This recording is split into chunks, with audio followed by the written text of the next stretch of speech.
Hi hello welcome back to ఈ తరం కథలు. ప్లీజ్ ముందుగా వీడియోకి ఒక చిన్న లైక్ చేయండి. లైక్ తో పాటు హైప్ ఇవ్వండి. ఈ రోజు కథ యాంగ్రీ హస్బెండ్ పార్ట్ 11. కథను రచించిన వారు సుజాత గారు, వాయిస్ ఓవర్ శ్వేత. ఇక లేట్ చేయకుండా కథలోకి వెళ్ళిపోదాం. మీ అందరికీ ఛానల్ గురించి తెలిసే ఉంటుంది. ఒక ఛానల్ మానిటైజేషన్ పోయింది. సో అది మళ్ళీ మానిటైజేషన్ రావడానికి ఒక 3 మంత్స్ టైం పట్టొచ్చు. సో అందులో ఉన్న స్టోరీ అనేది మళ్ళీ నేను వేరే ఈ ఛానల్‌లో పెట్టడం కుదరదు. ఎందుకంటే ఇప్పుడు చాలా స్ట్రిక్ట్ రూల్స్ చేసేసారు యూట్యూబ్. అందుకనే. సో ఇంకా అందరికి సారీ. ఏం చేయలేను. అందుకే నిన్న ఈవినింగ్ గూడా వీడియోస్ పెట్టలేకపోయాను. అదే మైండ్‌లో ఉంది. నాకే ఎందుకు ఇలా జరుగుతుందో అర్థం కావడం లేదు. అందుకే అసలు ఇప్పుడు గూడా నాకు లేట్ అయిపోయినాయి వీడియోస్. మైండ్ సరిగ్గా లేదు. ఇక లేట్ చేయకుండా కథలోకి వెళ్ళిపోదాం. ఏమైంది శ్రీవారు అని మామూలుగా అడుగుతుంది దక్ష. జై తనని గట్టిగా హత్తుకొని అది అది అంటాడు. ఏమైంది అని ప్రేమగా తడుముతుంది. రాత్రి తాతయ్యని మన కారులో తీసుకొచ్చి మంచి పని చేశాం. ఏమైంది? తాతయ్య కారుకి యాక్సిడెంట్ అయింది. యాక్సిడెంటా అని దక్ష భయంగా అడుగుతుంది.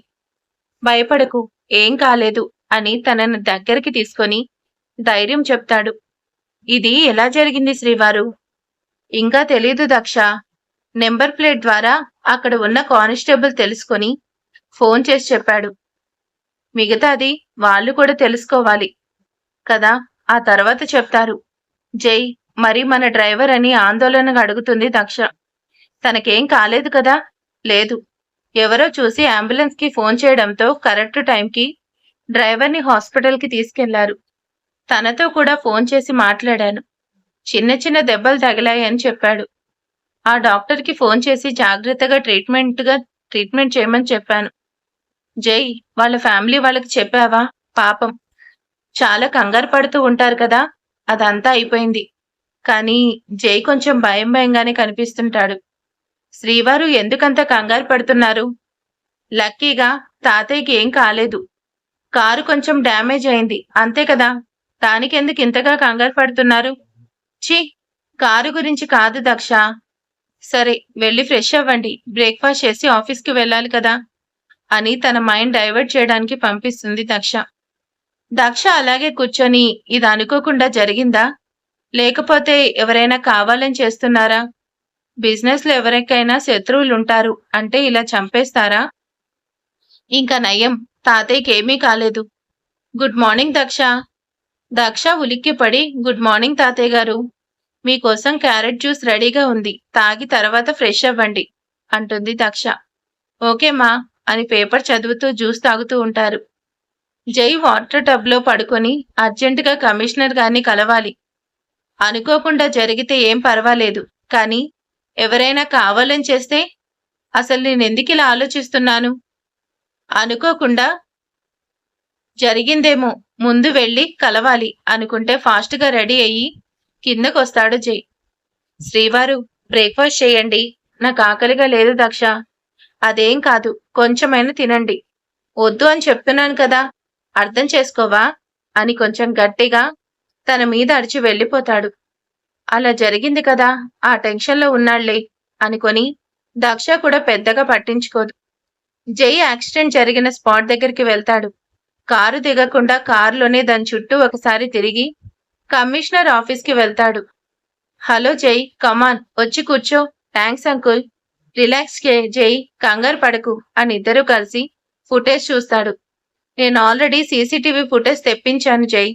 ఎవరో కానీ కావాలని చేశారు అంటారు కమిషనర్ గారు. అవును అంకుల్, నాకు కూడా అలాగే అనిపిస్తుంది. జై నా దగ్గర అబద్ధం చెప్పకుండా నిజం చెప్పు.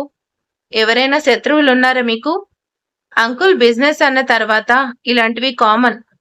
ఎత్తుకి పై ఎత్తు వేయడం, వాళ్ళని దెబ్బతీయాలి అనుకోవడం అంతవరకు ఓకే, కానీ చంపాలనుకోవడం ఏంటి?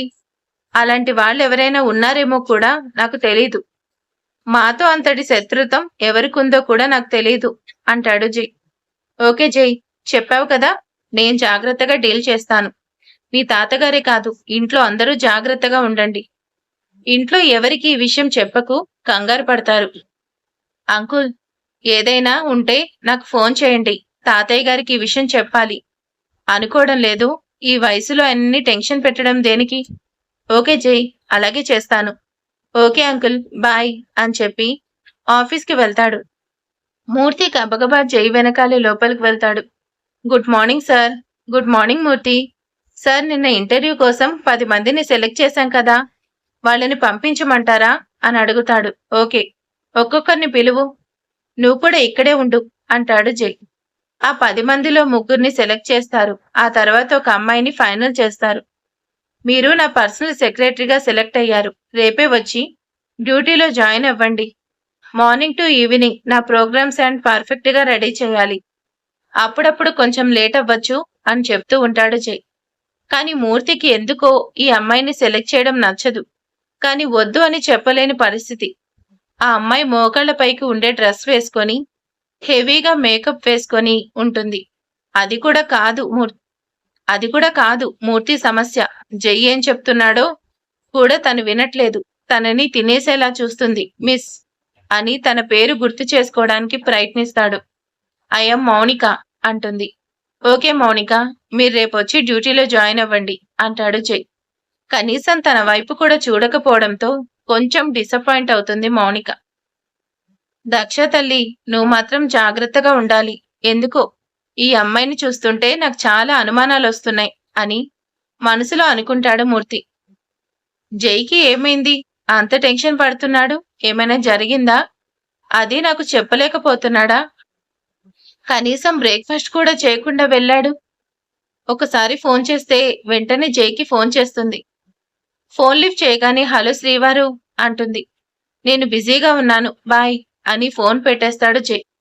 ఇక దక్ష కూడా డిస్టర్బ్ చేయదు. ఈ రోజు నైట్ ఆఫీస్ నుంచి ఇంటికి కూడా చాలా లేటుగా వస్తాడు. దక్ష తన కోసం డిన్నర్ చేయకుండా వెయిట్ చేస్తూ ఉంటుంది. శ్రీవారు, మార్నింగ్ కూడా ఏమీ తినలేదు, ఇప్పుడైనా కొంచెం తినండి. మీరు వస్తే ఇద్దరం కలిసి తినేద్దాం. ఒక మీటింగ్ కోసం బయటికి వెళ్ళాను. నా డిన్నర్ అయిపోయింది, నువ్వు తినేసి వచ్చి పడుకో అని ఫాస్ట్గా వెళ్ళిపోతాడు జై. ఇక ఈ టైంలో ఒక్కదాన్ని కూర్చొని ఏం తింటానులే అని దక్ష కూడా కొంచెం వాటర్ తాగి రూంలోకి అప్పటికే జై ఫ్రెష్ అయి వచ్చి బాగా అలసిపోయి నిద్ర వస్తుంది అనడంతో నిద్రపోతున్నాడు. ఇవాళ చాలా టెన్షన్ పడుతున్నారు శ్రీవారు అని తన నుదుటి మీద ముద్దు పెడుతుంది.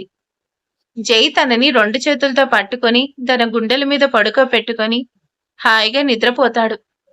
తను కూడా నిద్రలోకి జారుకుంటుంది.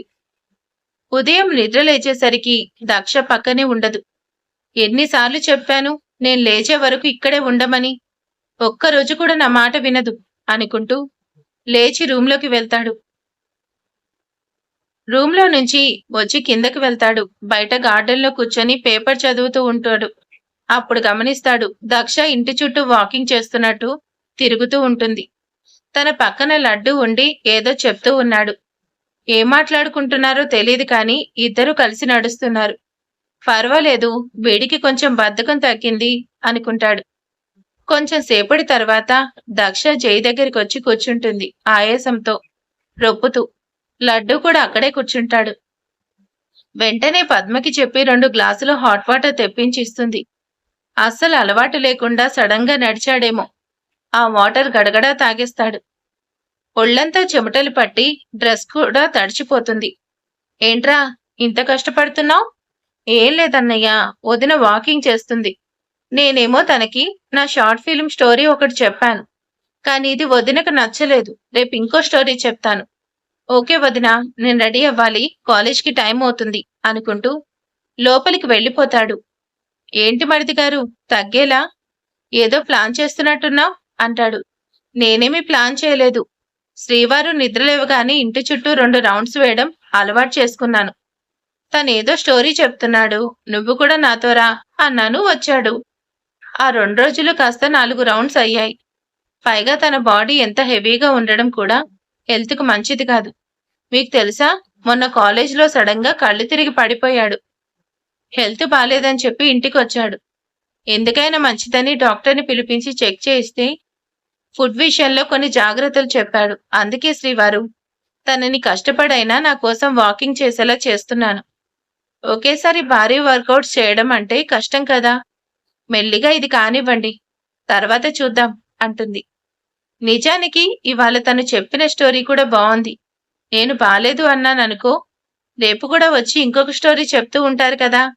అలా మాట్లాడుతూ నాతో కలిసి వాకింగ్ చేస్తే తనకి కష్టపడ్డాడు అనే ఫీలింగ్ రాకుండా ఉండడానికి అలా చెప్తున్నాను అంటుంది దక్ష. అంటే మీ మరిది గారికి వాళ్ళ నుంచి మీ చేతి వంట తింటారా అని అడుగుతాడు జై. చూడండి శ్రీవారు, నేనెవర్ని బలవంతం చేయను, అది వాళ్ళిష్టం. అలా ఎవరినైనా ఫోర్స్ చేయాలి అంటే ఫస్ట్ మిమ్మల్ని చెయ్యాలి, అది జరగదులే అంటాడు జై. మరీ అంత గట్టిగా చెప్పకండి శ్రీవారు, ఏమో జరుగుతుందేమో, ఎవరికి తెలుసు.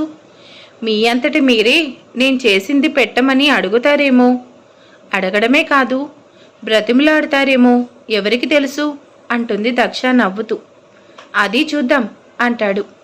నిన్న యాక్సిడెంట్ గురించి దక్ష ఏదో మాట్లాడైపోయేసరికి గుడ్ మార్నింగ్ సార్ అంటాడు. అప్పుడే అక్కడికి వచ్చిన మూర్తి. గుడ్ మార్నింగ్ మూర్తి. మూర్తి గారు కాఫీ తాగుతారా అని అడుగుతుంది దక్ష. వద్దు మేడం అంటాడు.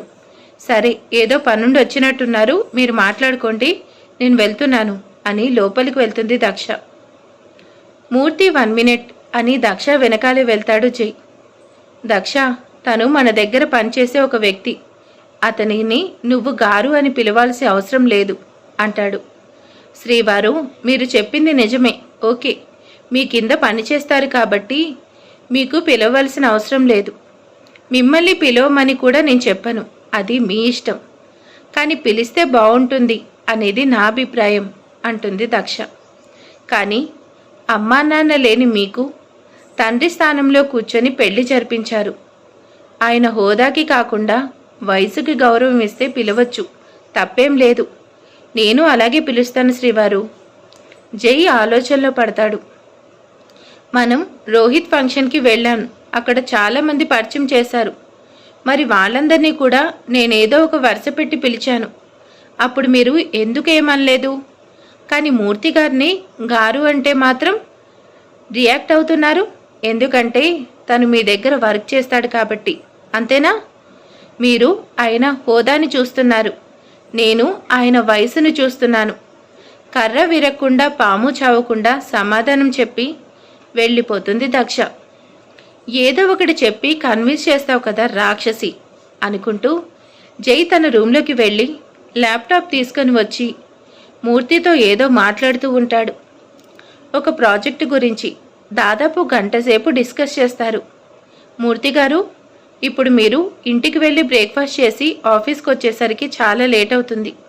ఈ రోజుకి ఇక్కడే బ్రేక్ఫాస్ట్ చేయండి అంటాడు జై. రండి అని డైనింగ్ టేబుల్ దగ్గరికి తీసుకొస్తాడు. పర్వాలేదు సార్ అంటాడు మూర్తి. మూర్తి గారు, 5 నిమిషాలు వెయిట్ చేయండి, నేను కూడా వస్తాను, ఇద్దరం కలిసి తిందాం అంటాడు జై. జై పైకి వెళ్ళి రెడీ అయ్యి వచ్చేసరికి కూడా మూర్తి అలాగే నిలబడుంటాడు స్టాచ్యూలాగా. మూర్తి గారు, ఏమైంది అంటాడు జై. మూర్తి జై 2 చేతులు పట్టుకొని మీరు నన్ను గారు అని గౌరవంగా పిలుస్తుంటే ఆ సంతోషంలో నాకు మనసంతా గాల్లో తేలిపోతున్నట్టుంది అని ఎమోషనల్ అవుతాడు మూర్తి. దక్ష, మిగతా వాళ్ళు తర్వాత తింటారు, నాకు అర్జెంట్ పనుంది, మాకు వడ్డించు అంటాడు. దక్ష జైకి మాత్రం రోజులాగే బ్రేక్ఫాస్ట్ పెడుతుంది. మూర్తి గారికి మాత్రం తను చేసిన ఐటమ్స్ పెడుతుంది. నాకు చాలా హ్యాపీగా ఉంది మేడం. సార్ నన్ను గారు అని పిలవడమే కాకుండా ఆయన పక్కనే కూర్చొని వాళ్ళ ఇంట్లో బ్రేక్ఫాస్ట్ చేస్తున్నాను అంటాడు మూర్తి. గారు అని ఒక్క మాట అన్నందుకు మూర్తి ఎంత సంతోషపడుతున్నాడు గమనిస్తాడు జై. ఇక నుంచి తనను అలాగే పిలవాలి అనుకుంటాడు జై. సార్, నేను అక్కడ కూర్చొని తింటాను, టీవీ చూస్తూ నాకు అలవాటు అని కావాలని వాళ్ళిద్దరి మధ్యలో నుంచి లేచి వెళ్ళిపోతాడు మూర్తి. జై దక్షతో ఏదో మాట్లాడుతూ నవ్వుతూ ఉంటాడు. ఇద్దరిని అలా చూసిన మూర్తి, సార్, మీరు మేడంతో ఎప్పుడు ఇలాగే హ్యాపీగా ఉండాలి. ఆఫీస్లో అందరూ నీ కోపాన్ని మాత్రమే చూస్తారు, కానీ ఇక్కడ మీరు నా మీద చూపిస్తున్న అభిమానాన్ని చూశాను, మేడం గారి పైన ఉన్న ప్రేమను చూస్తున్నాను అనుకుంటాడు మూర్తి. దక్ష, ఇవాళ కూడా లేట్ అవ్వచ్చు, నా కోసం వెయిట్ చేయకు, రాత్రి కూడా తినకుండా వచ్చి పడుకున్నావు, ఈరోజు అలా జరగకూడదు. అలాగే శ్రీవారు, నిద్రపోతున్నా కానీ మీకు చాలా విషయాలు తెలుస్తాయి కదా అని నవ్వుతుంది. మూర్తిది కూడా అయిపోవడంతో ఇద్దరికి కాఫీ ఇస్తుంది. మేడం, బ్రేక్ఫాస్ట్ చాలా టేస్టీగా ఉంది, థ్యాంక్ యూ మేడం అంటాడు మూర్తి. ఇట్స్ ఓకే మూర్తి గారు అని నవ్వుకుంటూ జై వైపు చూస్తుంది. జైకి అన్నీ వినిపిస్తూనే ఉంటాయి, కానీ ఏమీ వినలేదు అన్నట్టుగా కాఫీ తాగుతూ ఫైల్ చూస్తూ ఉంటాడు. ఇద్దరూ కాఫీ తాగడం పూర్తవ్వగానే దక్షకి బాయ్ చెప్పి వెళ్ళిపోతాడు. తప్పించుకోవడంలో మిమ్మల్ని మించిన వారు లేరు శ్రీవారు అంటుంది దక్ష. అబ్బబ్బా, ఈరోజు విశ్వామిత్రుల వారు ఇంట్లో లేరు కాబట్టి మేమంతా మా వదిన చేసిన బ్రేక్ఫాస్ట్ కూడా టేస్ట్ చేస్తాం అంటాడు లడ్డు. రోజు తినేటప్పుడు చాలా సైలెంట్గా ఉండే వీళ్ళు ఇవాళ ఒకరి మీద ఒకరు జోక్స్ వేసుకుంటూ సరదాగా నవ్వుకుంటూ దక్ష తన చేత్తో అందరికీ దోశలు వేస్తుంది. అందరూ బ్రేక్ఫాస్ట్ చేస్తుంటారు, హ్యాపీగా తింటారు. చాలా బాగున్నాయి వదిన అని కాంప్లిమెంట్ కూడా ఇస్తారు. థ్యాంక్ యూ అని సరదాగా అందరికీ వంగి వంగి దండం పెడుతూ దక్ష మాత్రం ఆదిని కొంచెం గమనిస్తుంది. ఎలాంటి తేడా లేకుండా చాలా క్యాజువల్గా మాట్లాడుతున్నా నవ్వుతూనే ఉంటాడు. అప్పుడు దక్షకి డౌట్ వస్తుంది. నిజంగా ఆది మత్తు తీసుకుంటాడా లేక నేనే అనవసరంగా అనుమానిస్తున్నానా అనుకుంటూ అందరికీ దోశలు వేసిస్తుంది. వదినా, రేపటి నుంచి నేను బయట ఫుడ్ తినను, రోజు మీ అందరితో పాటు నాకు కూడా చేయండి అని ఆర్డర్ వేస్తాడు లడ్డు. చేసి పెడతాను, మరి నాకేంటి అంటుంది దక్ష. అదేంటి వదినా, ఇప్పుడు తాతయ్య గారికి నేను చేసి పెడుతున్నాను అంటే బ్రేక్ఫాస్ట్ కాదు, నేనేం చేసిస్తే అవి తింటున్నారు తాగుతున్నారు. నువ్వు కూడా అలా చేస్తానని చెప్పు, అప్పుడు ఒప్పుకుంటాను. వదినా, జరిగేదేమైనా ఉంటే చెప్పు. వారు బాడీకి కూడా కదిలించకుండా కూర్చుంటాడు, అలాంటిది నువ్వు చెప్పిన పని చేస్తాడా ఏంటి? అదేంటి అలా అంటారు, ఇవాళ నాతో పాటు వాకింగ్ కూడా చేశాడు అంటుంది దక్ష. అందరూ ఒక్కసారిగా పెద్దగా నవ్వుతారు, అదేదో జోక్లాగా. లడ్డు మాత్రం చిన్నబుచ్చుకున్నాడు. అందరూ అలా నవ్వుతుంటే దక్ష కూడా ఫీల్ అవుతుంది. వాడు రోజు 3 సార్లు బిర్యానీ తింటాడు వదినా, అంతకన్నా ఎక్కువగా కావాలన్నా కూడా తింటాడు. అలాంటిది వాడు నువ్వు చెప్పినట్టు వినడం జరగదు అని నవ్వుతారు అందరూ. అక్క, వాడు నీ మాట వినడం అనేది జరగదు అని రాఖీ కూడా చెప్పి ఒక్కొక్కరుగా వెళ్ళిపోతారు. లడ్డు మాత్రం బాధపడతాడు. దక్ష లడ్డు పక్కన కూర్చొని, చూసావా, బయట వాళ్లే కాదు ఇంట్లో వాళ్ళే కూడా నువ్వంటే ఎంత చిన్న చూపు చూస్తున్నారు. నువ్వు వాకింగ్ చేసావంటే ఎవ్వరూ నమ్మట్లేదు. నన్నేమి చేయమంటావు? నా బాడీ తీరంతే, నేను తగ్గను. సరే, నువ్వు తగ్గవు. ఒక్క 2 నెలల పాటు నేను చెప్పినట్టు చెయ్యి. ఒకేసారి మార్పు రాకపోవచ్చు. ఈ 2 నెలలు నేను చెప్పిన మాట విను, జస్ట్ ట్రై చేసి చూడు. నీకు ఏదైనా తేడా అనిపిస్తే అది చెయ్యి, లేకపోతే నీ ఇష్టం వచ్చినట్టు ఉండు అంటుంది దక్ష. అందరూ ఇలా అంటుంటే బాధగానే ఉంటుంది, కానీ అలవాటు పడ్డాను వదినా. సరే, నువ్వు చెప్పినట్టు ట్రై చేస్తాను, చేసి చూస్తాను, ఎన్ని చేసినా ఈ తగ్గదులే అనుకుంటూ పొట్ట మీద కొట్టుకుంటూ వెళ్ళిపోతాడు లడ్డు. లడ్డు వెళ్ళిన వైపు చూసి బాధగా చూస్తుంది. అప్పుడే ఫోన్ మోగడంతో వెంటనే ఫోన్ లిఫ్ట్ చేస్తుంది. చెప్పండి శ్రీవారు అంటుంది. ఈరోజు నాకు చాలా హెవీ వర్క్ ఉంది దక్ష, పైగా బయటకు వెళ్లాల్సిన పని కూడా ఉంది. నేను బయట వర్క్ చేస్తాను, ఆఫీస్ వర్క్ నీకు ఫార్వర్డ్ చేస్తాను, చేస్తావా అని అడుగుతాడు. దానికేంటి ఇంతగా అడుగుతున్నారు? ఇంట్లో బోరు కొట్టి చచ్చిపోతున్నాను, వెంటనే ఫార్వర్డ్ చేయండి, మొత్తం చేస్తాను. మీరు హ్యాపీగా బయట పని చూసుకోండి రండి శ్రీవారు అంటుంది దక్ష. ఓకే అని ఫోన్ పెట్టేసింది. ఇంట్లో జై యూజ్ చేసే ఇంకొక ల్యాప్టాప్ తీసుకొని వచ్చి తను ఫార్వర్డ్ చేసిన వర్క్ చేస్తూ ఉంటుంది. మౌనిక నిన్న వేసుకున్న డ్రెస్ కంటే బాగా షార్ట్ డ్రెస్ వేసుకొని ఆఫీస్కి వస్తుంది. స్టాఫ్లో అబ్బాయిలు అందరూ తన వైపు కళ్ళప్పగించి చూస్తూ ఉంటారు. ఇంత అందమైన అమ్మాయి మన ఆఫీస్లో రావడం మనం చేసుకున్న అదృష్టం అనుకుంటూ మురుసుకుపోతుంటారు అబ్బాయిలు. ఎక్స్క్యూజ్ మీ సార్, కమింగ్ అంటాడు. హలో సార్, ఇవాళ డ్యూటీలో జాయిన్ అయ్యాను, ఏం చేయాలో చెప్పండి అంటూ టేబుల్ ముందు నిలబడి వయ్యారాలు ఒలకపోస్తూ ఉంటుంది. పక్కనే ఉన్న మూర్తిగారు ఆ అమ్మాయి డ్రెస్ చూసి, తన ఓవర్ యాక్షన్ చూసి దీనికి మూడింది అనుకుంటాడు మూర్తిగారు. మౌనిక, చెప్పండి సార్ అంటుంది. ఆఫీస్కి డ్రెస్ కోడ్ ఉంది కదా, మరి నువ్వు ఆ డ్రెస్లో రాకుండా నీ ఇష్టం వచ్చినట్టు వస్తే ఏమనాలి? సార్ అంటే అది అని నీళ్లు నములుతుంది. నా పిఏ అంటే చాలా డీసెంట్గా ఉండాలి, వర్క్ పర్ఫెక్ట్గా చేయాలి. వర్క్ విషయంలో ఏమాత్రం తేడా వచ్చినా నువ్వు కొత్త జాబ్ చూసుకోవాల్సి ఉంటుంది. నీకు 10 నిమిషాలు టైం ఇస్తున్నాను. ఆఫీస్లో స్టాఫ్ అందరూ ఎలా ఉన్నారో నువ్వు కూడా అలాగే ఉండాలి. ఆల్రెడీ నేను చెప్పిన దాంట్లో 1 నిమిషం గడిచిపోయింది అంటాడు జై. ఆ అమ్మాయి పరిగెత్తుకుంటూ బయటకు వెళ్తుంది. రిసెప్షన్లో పెట్టిన తన బ్యాగ్ తీసుకొని ఫాస్ట్గా వాష్రూమ్లోకి వెళ్తుంది. ఖచ్చితంగా జై చెప్పినట్టు 10 నిమిషాల్లో మళ్ళీ రూమ్లోకి వస్తుంది. తను రూమ్లోకి రాగానే, జై నా ప్రోగ్రామ్స్ రెడీ చేశావా? చేశాను సార్ అంటుంది. సరే పద, బయటకు వెళ్ళాలి అని మౌనికతో కలిసి బయటికి వెళ్ళిపోతాడు జై. జై వెళ్ళిపోగానే ఎందుకో తెలియదు కానీ మూర్తి నవ్వుకుంటూ వెళ్ళిపోతాడు. ఒకరోజు కాలేజ్ నుండి కొంచెం లేటుగా ఇంటికి వస్తుంది రమ్య. వస్తూనే ఏడుస్తూ ఉంటుంది. అలా రావడంతో అందరూ కంగారు పడి ఏమైంది అని అడుగుతారు. రమ్య ఏమీ చెప్పకుండా ఏడుస్తూ ఉంటుంది. అడుగుతున్నాను కదా, ఏమైందో చెప్పవేంటి అని గట్టిగా అరుస్తాడు రాకీ. బెదిరిపోయి చూస్తూ ఉంటుంది రమ్య. అది కూడా చెప్పు అని గట్టిగా అరుస్తాడు. అంత గట్టిగా అడిగేసరికి రమ్య భయంతో ముడుచుకుపోతుంది. మరి ఇక తర్వాత ఏం జరగబోతుంది ఏంటి అనేది నెక్స్ట్ పార్ట్లో చూద్దాం. ఈరోజు వీడియో ఎలా ఉందో ప్లీజ్ కామెంట్ చేసేయండి, అలాగే లైక్ చేయండి. Okay, thank you for watching.